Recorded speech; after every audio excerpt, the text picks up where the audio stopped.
আসসালামু আলাইকুম ভিউয়ার্স, সবাই কেমন আছেন? আল্লাহর রহমতে সবাই ভালো আছেন। দেখেন আমার ফার্ম মুরগির খামার। মায়ের প্রায় অ্যাক্সিডেন্টে 5টা মুরগি মারা গেছিলো, আর এখানে আছে আর 20টার মতো। আর আমার পরিকল্পনা ছোটোখাটো এই খামার।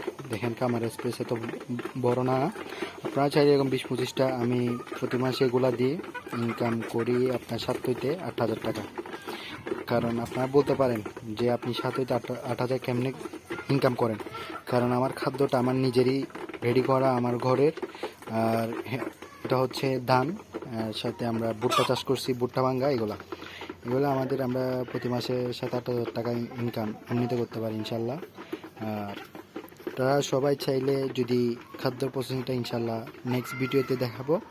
আর দেখুন খাদ্যটা কীভাবে খাচ্ছে, অনেক দ্রুত আপনারা দেখতে পাচ্ছেন।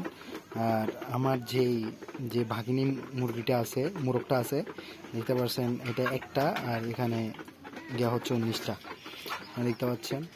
অবভিয়াসলি এদের মধ্যে ঝগড়াঝাটি হয়, এক্ষেত্রে এই মুরগিটা এখানে উপর খায়। আমি এখানে একটা বোতল দিবা বন্ধ করে দিয়েছিলাম, আপনারা দেখতে পাচ্ছেন।